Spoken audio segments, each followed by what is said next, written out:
Lesson number 1. The rich don't work for money. I didn't tell my poor dad I wasn't being paid. He wouldn't have understood, and I didn't want to try to explain something I didn't understand myself.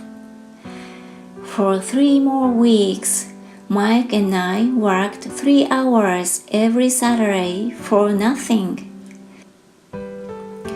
work didn't bother me, and the routine got easier, but it was the missed baseball games and not being able to afford to buy a few comic books that got to me.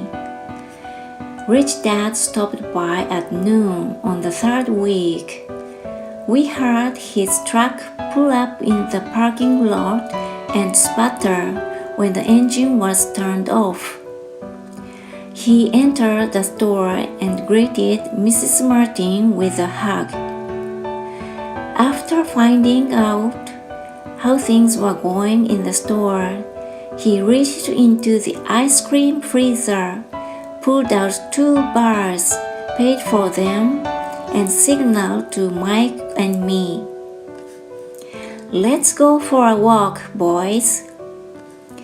We crossed the street,dodging a few cars, and walked across a large grassy field where a few adults were playing softball. Sitting down at a long picnic table, he handed Mike and me the treats.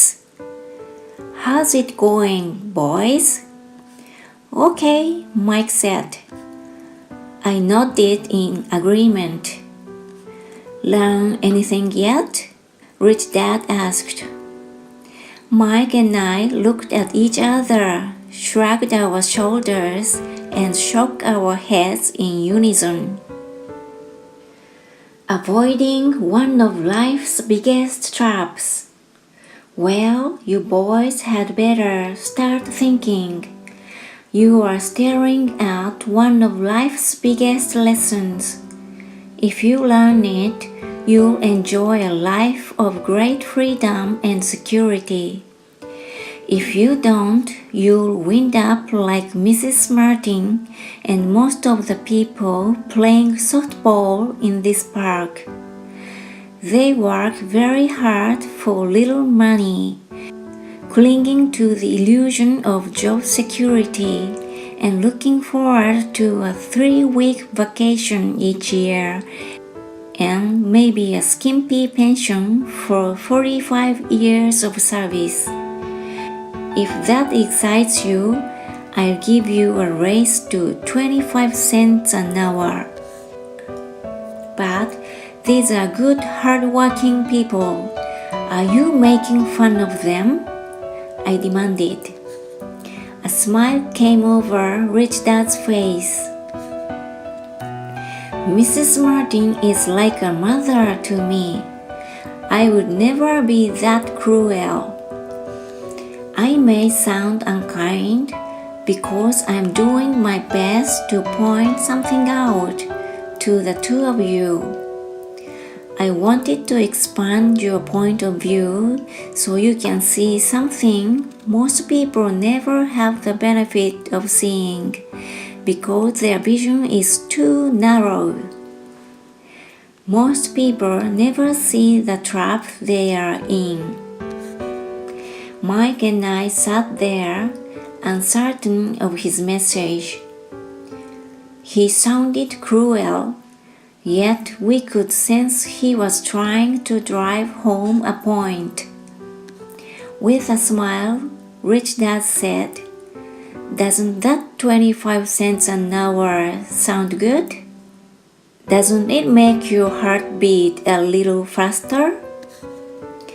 I shook my head no, but it really did. 25 cents an hour would be big bucks to me. "Okay, I'll pay you $1 an hour," Rich Dad said with a sly grin.Now my heart started to race. My brain was screaming, "Take it, take it!" I could not believe what I was hearing. Still, I said nothing. Okay, $2 an hour. My little brain and heart nearly exploded. After all, it was 1956, and being paid $2 an hour would have made me the richest kid in the world. I couldn't imagine earning that kind of money. I wanted to say yes. I wanted the deal. I could picture a new bicycle, new baseball glove, and the adoration of my friends when I flashed some cash. On top of that, Jimmy and his rich friends could never call me poor again. But somehow my mouth stayed shut. The ice cream had melted and was running down my hand. Rich Dad was looking at two boys staring back at him, eyes wide open and brains empty. He was testing us, and he knew there was a part of our emotions that wanted to take the deal. He understood that every person has a weak and needy part of their soul that can be bought. And he knew that every individual also had a part of their soul that was resilient and could never be bought. It was only a question of which one was stronger. Okay, $5 an hour. Suddenly, I was silent. Something had changed. The offer was too big and ridiculous. Not many grown-ups in 1956 made more than that. But quickly my temptation disappeared and calm set in. Slowly I turned to my left to look at Mike. He looked back at me. The part of my soul that was weak and needy was silenced. The part of me that had no price took over. I knew Mike had gotten to that point too. Good, Rich Dad said softly. Most people have a price, and they have a price because of human emotions named fear and greed. First, the fear of being without money motivates us to work hard, and then once we get that paycheck, greed and desire starts us thinking about all the wonderful things money can buy. The pattern is then set. What pattern? I asked.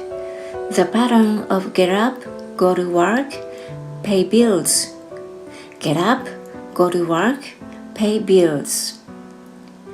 People's lives are forever controlled by two emotions, fear and greed.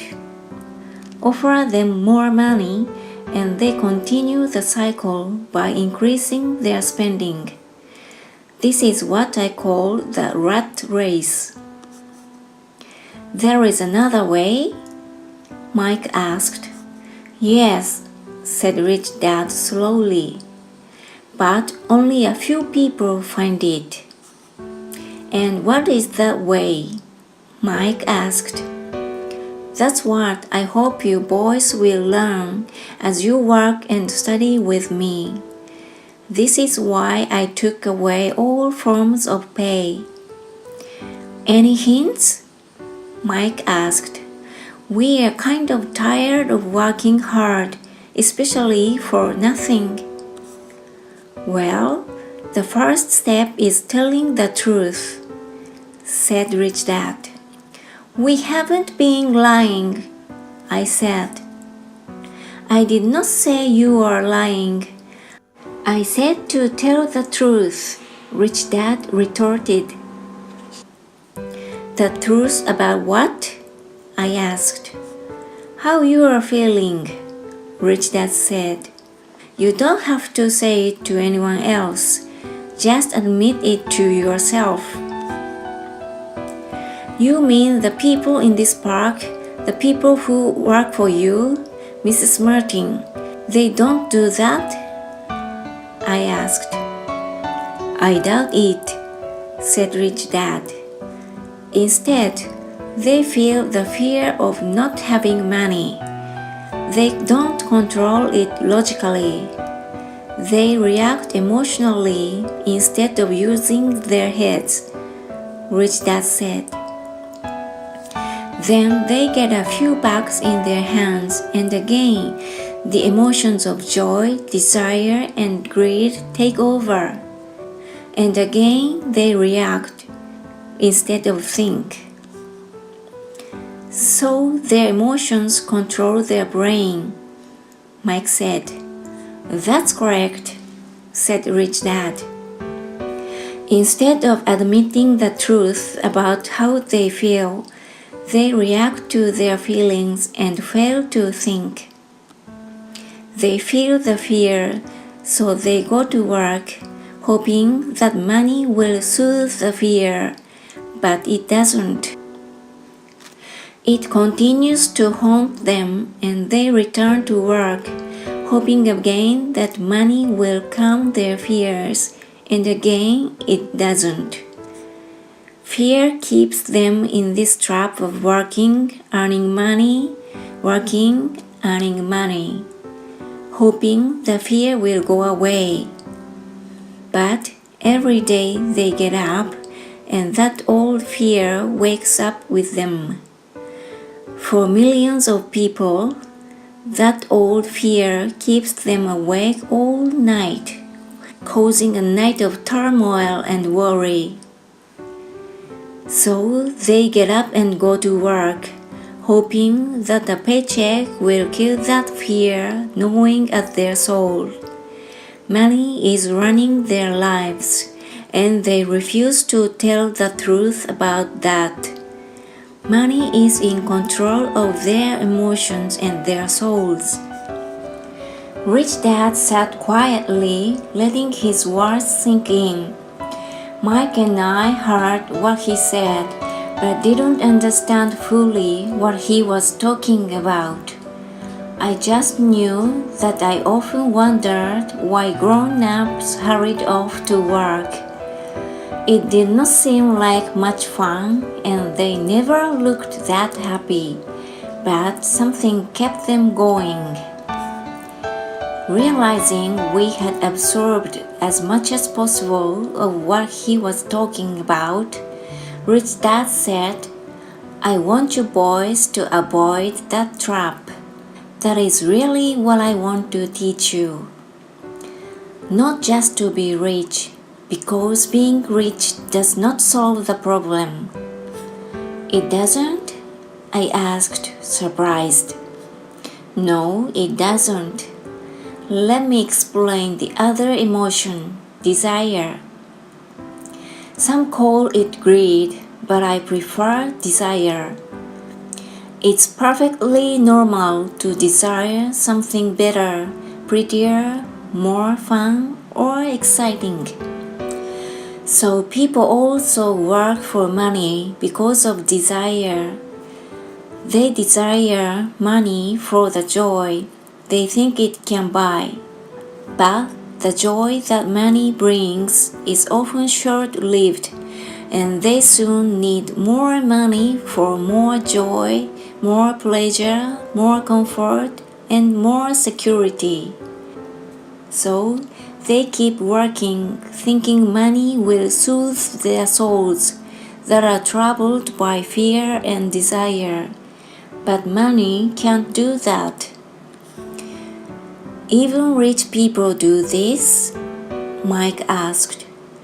Rich people included, said Rich Dad. In fact, the reason many rich people are rich isn't because of desire, but because of fear. They believe that money can eliminate the fear of being poor, so they amass tons of it, only to find the fear gets worse. Now they fear losing the money.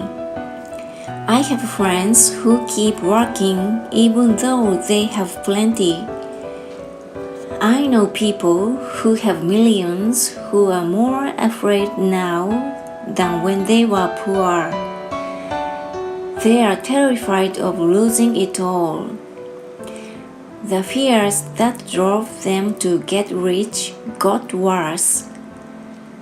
That weak and needy part of their soul is actually screaming louder. They don't want to lose the big houses, the cars, and the high life money has brought them. They worry about what their friends would say if they lost all their money. Many are emotionally desperate and neurotic, although they look rich and have more money. So is a poor man happier? I asked. No, I don't think so, replied Rich Dad.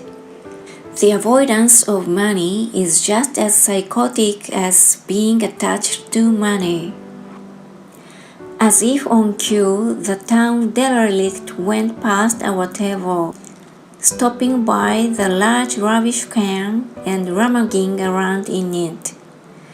The three of us watched him with great interest, when before we probably would have just ignored him.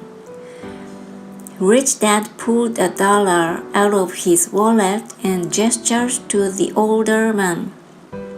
Seeing the money, the derelict came over immediately, took the bill, thanked Rich Dad profusely, and hurried off, ecstatic with his good fortune. He is not much different from most of my employees, said Rich Dad. I've met so many people who say, "Oh, I'm not too interested in money." Yet, they work at a job for 8 hours a day. That's a denial of truth. If they weren't interested in money, then why are they working? That kind of thinking is probably more psychotic than a person who hoards money. As I sat there listening to my rich dad, my mind flashed back to the countless times my own dad said, "I'm not too interested in money." He said those words often. He also covered himself as always saying, "I work because I love my job." So what do we do? I asked. Not work for money until all traces of fear and greed are gone? No, that would be a waste of time, said Rich Dad. Emotions are what make us human. The word emotion stands for energy in motion. Be truthful about your emotions and use your mind and emotions in your favor, not against yourself. Wow, said Mike. Don't worry about what I just said. It will make more sense in years to come. Just be an observer, not a reactor to your emotions. Most people do not know that it's their emotions that are doing the thinking. Your emotions are your emotions, but you have got to learn to do your own thinking. Can you give me an example? I asked. Sure, replied Rich Dad. When a person says, I need to find a job, it's most likely an emotion doing the thinking. Fear of not having money generates that thought.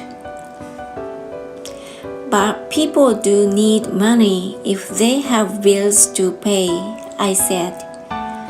Sure they do, smiled Rich Dad. All I'm saying is that it's fear that is all too often doing the thinking. I don't understand, said Mike.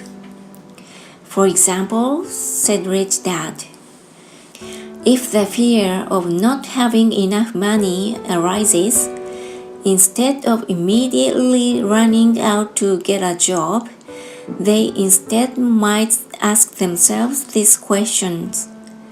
Will a job be the best solution to this fear over the long run? In my opinion, the answer is no. A job is really a short-term solution to a long-term problem. But my dad is always saying, stay in school and get good grades so you can find a safe, secure job. I interjected, somewhat confused. Yes, I understand he says that, said Rich Dad, smiling. Most people recommend that, and it's a good path for most people. But people make that recommendation primarily out of fear. You mean my dad says that because he's afraid? Yes, said Rich Dad. He is terrified that you won't earn enough money and won't fit into society. Don't get me wrong. He loves you and wants the best for you. I too believe an education and a job are important, but it won't handle the fear. You see, that same fear that makes him get up in the morning to earn a few bucks is the fear that is causing him to be so fanatical about you going to school. So what do you recommend? I asked. I want to teach you to master the power of money instead of being afraid of it. They don't teach that in school, and if you don't learn it, you become a slave to money. It was finally making sense. He wanted us to widen our views and to see what the Mrs. Martins of this world couldn't see. He used examples that sounded cruel at the time, but I've never forgotten them. My vision widened that day, and I began to see the trap that lay ahead for most people. You see, we are all employees ultimately. We just work at different levels, said Rich Dad. I just want you boys to have a chance to avoid the trap caused by those two emotions, fear and desire. Use them in your favor, not against you. That's what I want to teach you. I'm not interested in just teaching you to make a pile of money. That won't handle the fear or desire. If you don't first handle fear and desire and you get rich, you'll only be a highly paid slave. So, how do we avoid the trap? I asked. The main cause of poverty or financial struggle is fear and ignorance, not the economy or the government or the rich. It's self-inflicted fear and ignorance that keep people trapped. So, you boys go to school and get your college degrees, and I'll teach you how to stay out of that trap. The pieces of the puzzle were appearing. My highly educated dad had a great education and a great career, but school never taught him how to handle money or his fear of it. It became clear that I could learn different and important things from two fathers. So, you've been talking about the fear of not having money. How does the desire for money affect our thinking? Mike asked. How did you feel when I tempted you with a pay raise? Did you notice your desires rising? We nodded our heads. By not giving in to your emotions, you are able to delay your reactions and think. This is important. We will always have emotions of fear and greed. From here on it's imperative for you to use those emotions to your advantage and for the long term to not let your emotions control your thinking. Most people use fear and greed against themselves. That's the start of ignorance. Most people live their lives chasing paychecks, pay raises, and job security because of the emotions of desire and fear, not really questioning where those emotion-driven thoughts are leading them. It's just like the picture of a donkey dragging a cart with its owner, dangling a carrot just in front of its nose. The donkey's owner may be going where he wants to, but the donkey is chasing an illusion. Tomorrow there will only be another carrot for the donkey. You mean the moment I picture a new baseball glove, candy, and toys, that's like a carrot to a donkey? Mike asked. Yes, and as you get older, your toys get more expensive.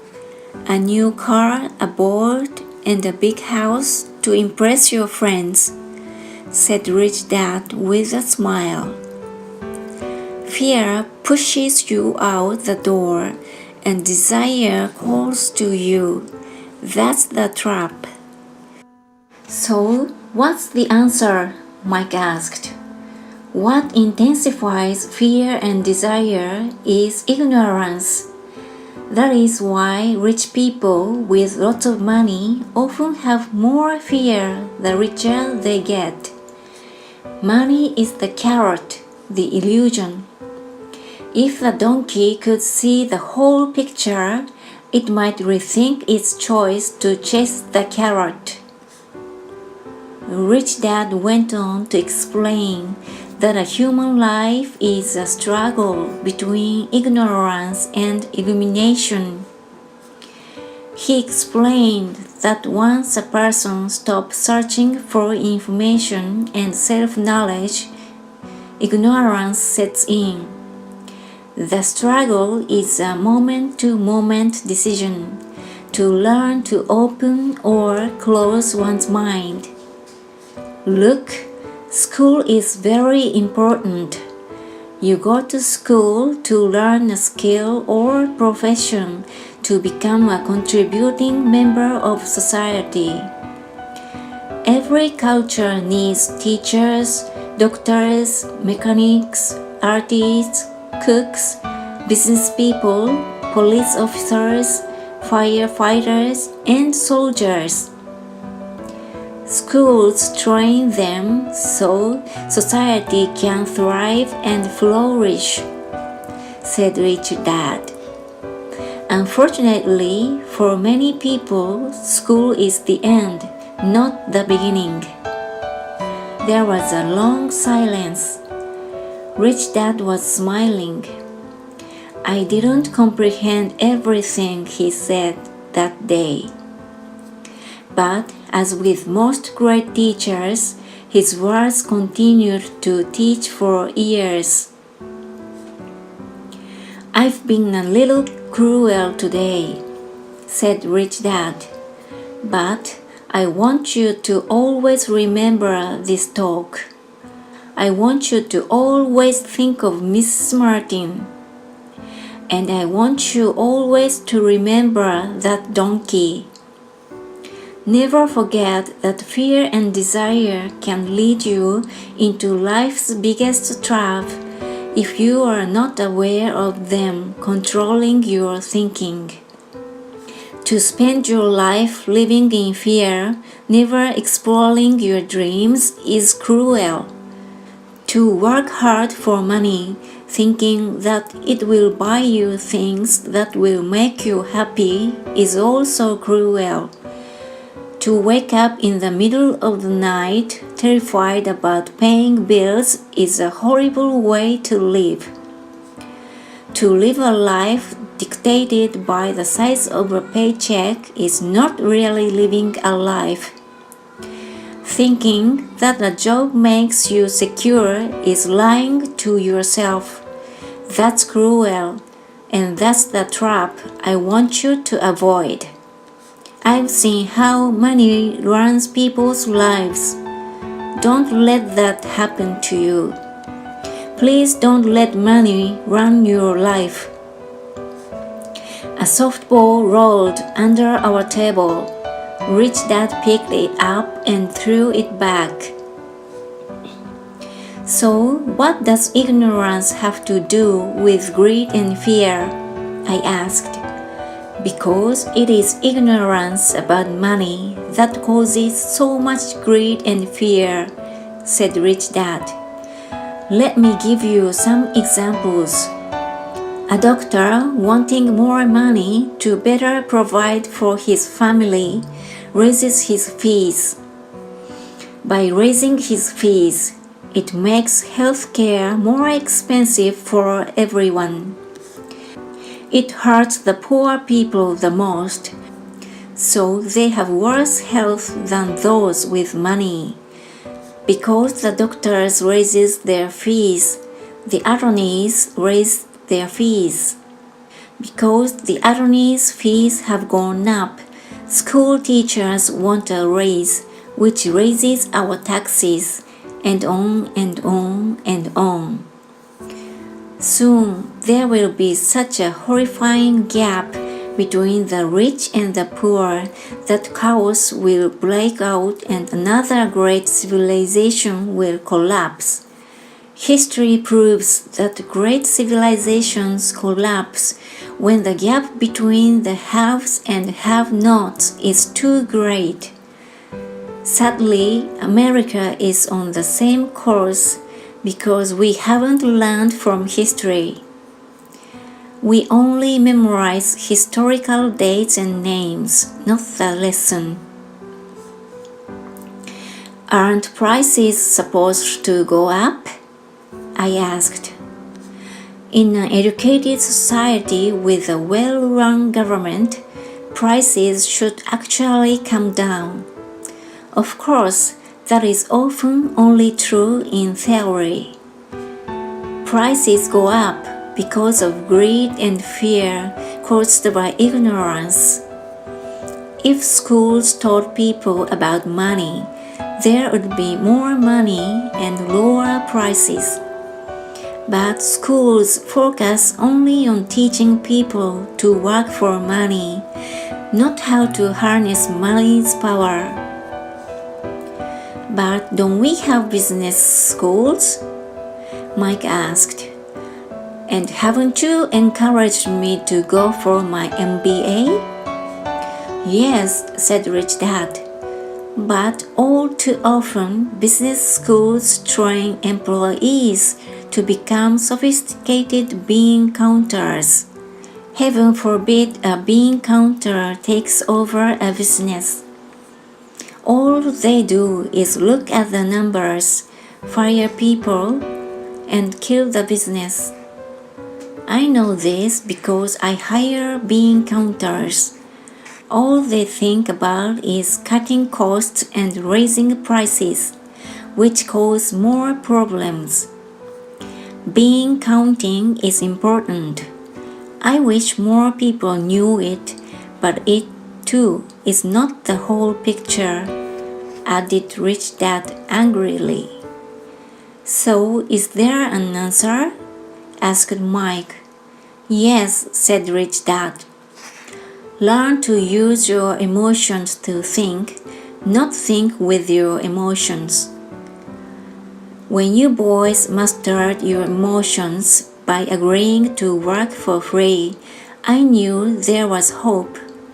When you again resisted your emotions when I tempted you with more money, you were again learning to think in spite of being emotionally charged. That's the first step. Why is that step so important? I asked. Well, that's up to you to find out. If you want to learn, I'll take you boys into the briar patch, a place almost everyone else avoids. If you go with me, you'll let go of the idea of working for money and instead learn to have money work for you. And what will we get if we go with you? What if we agree to learn from you? What will we get? I asked. The same thing Briar Rabbit got, said Rich Dad, referring to the classic children's story. Is there a briar patch? I asked. Yes, said Rich Dad. The briar patch is our fear and greed. Confronting fear, weaknesses, and neediness by choosing our own thoughts is the way out. Choosing our thoughts? Mike asked, puzzled. Yes, choosing what we think rather than reacting to our emotions. Instead of just getting up and going to work because not having the money to pay your bills is scaring you, ask yourself, is working harder at this the best solution to this problem? Most people are too afraid to rationally think things through and instead run out of the door to a job they hate. The tall baby is in control. That's what I mean by choosing your thoughts. And how do we do that? Mike asked. That's what I will teach you. I'll teach you to have a choice of thoughts rather than a knee-jerk reaction, like gulping down your morning coffee and running out the door. Remember what I said before. A job is only a short-term solution to a long-term problem. Most people have only one problem in mind, and it's short-term. It's the bills at the end of the month, the tall baby. Money controls their lives. Or should I say, the fear and ignorance about money controls it. So they do as their parents did. They get up every day and go work for money, not taking the time to ask the question, is there another way? Their emotions now control their thinking, not their heads. Can you tell the difference between emotion thinking and the head thinking? Mike asked. Oh, yes, I hear it all the time, said Rich Dad. I hear things like, well, everyone has to work, or the rich are crooks, or I'll get another job, I deserve this raise, you can't push me around, or I like this job because it's secure. No one asks, is there something I'm missing here? Which would break through the emotional thought and give you time to think clearly. As we headed back to the store, Rich Dad explained that the rich really did make money. They did not work for it. He went on to explain that when Mike and I were casting 5-cent pieces out of lead, thinking we are making money, We are very close to thinking the way the rich think. The problem was that creating money is legal for the government and banks to do, but illegal for us to do. There are legal ways to create money from nothing, he told us. Rich Dad went on to explain that the rich know that money is an illusion, truly like the carrot for the donkey. It's only out of fear and greed that the illusion of money is held together by billions of people who believe that money is real. It's not. Money is really made up. It is only because of the illusion of confidence and the ignorance of the masses that this house of cards stands. He talked about the gold standard that America was on and that each dollar bill was actually a silver certificate. What concerned him was the rumor that we would someday go off the gold standard and our dollars would no longer be backed by something tangible. If that happens, boys, all hell will break loose. The poor, the middle class, and the ignorant will have their lives ruined simply because they will continue to believe that money is real and that the company they work for or the government will look after them. We really did not understand what he was saying that day, but over the years it made more and more sense.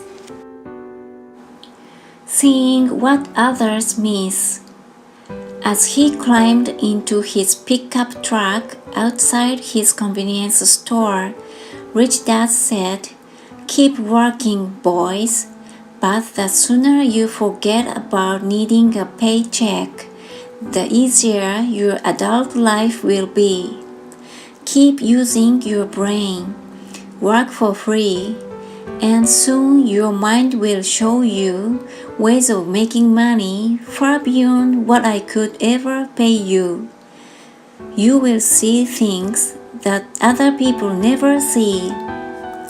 Most people never see these opportunities because they are looking for money and security, so that's all they get. The moment you see one opportunity, you'll see them for the rest of your life. The moment you do that, I'll teach you something else. Learn this and you'll avoid one of life's biggest traps." Mike and I picked up our things from the store and waved goodbye to Mrs. Martin. We went back to the park, to the same picnic bench, and spent several more hours thinking and talking. We spent the next week at school thinking and talking too. For 2 more weeks, we kept thinking, talking, and working for free. At the end of the second Saturday, I was again saying goodbye to Mrs. Martin and looking at the comic book stand with a longing gaze. The hard thing about not even getting 30 cents every Saturday was that I didn't have any money to buy comic books. Suddenly, as Mrs. Martin said goodbye to Mike and me, I saw her do something I'd never seen her do before. Mrs. Martin was cutting the front page of the comic book in half. She kept the top half of the comic book cover and threw the rest of the book into a large cardboard box. When I asked her what she did with the comic books, she said, "I throw them away. I give the top half of the cover back to the comic book distributor for credit when he brings in the new comics. He is coming in an hour." Mike and I waited for an hour. Soon the distributor arrived, and I asked him if we could have the comic books. To my delight, he said, "You can have them if you work for this store and do not resell them." Remember our old business partnership? Well, Mike and I revived it. Using a spare room in Mike's basement, we began piling hundreds of comic books in that room. Soon, our comic book library was open to the public. We hired Mike's younger sister, who loved to study, to be head librarian. She charged each child 10 cents admission to the library, which was open from 2:30 p.m. to 4:30 p.m. every day after school. The customers, the children of the neighborhood, could read as many comics as they wanted in 2 hours. It was a bargain for them, since a comic cost 10 cents each and they could read 5 or 6 in 2 hours. Mike's sister would check the kids as they left to make sure they weren't borrowing any comic books. She also kept the books, logging in how many kids showed up each day, who they are, and any comments they might have. Mike and I averaged $950 per week over a 3-month period. We paid his sister $1 a week and allowed her to read the comics for free, which she rarely did since she was always studying. Mike and I kept our agreement by working in the store every Saturday and collecting all the comic books from the different stores. We kept our agreement to the distributor by not selling any comic books. We burned them once they got too tattered. We tried opening a branch office, but we could never quite find someone as trustworthy and dedicated as Mike's sister. At an early age, we found out how hard it was to find good stuff. 3 months after the library first opened, a fight broke out in the room. Some bullies from another neighborhood pushed their way in, and Mike's dad suggested we shut down the business. So our comic book business shut down, and we stopped working on Saturdays at the convenience store. But Rich Dad was excited because he had new things he wanted to teach us. He was happy because we had learned our first lesson so well. We learned to make money work for us. By not getting paid for our work at the store, we were forced to use our imagination to identify an opportunity to make money. By starting our own business, the comic book library, we were in control of our own finances, not dependent on any employer. The best part was that our business generated money for us, even when we weren't physically there. Our money worked for us. Instead of paying us money, Rich Dad had given us so much more. If you like this video, give me a thumbs up and subscribe. Thank you!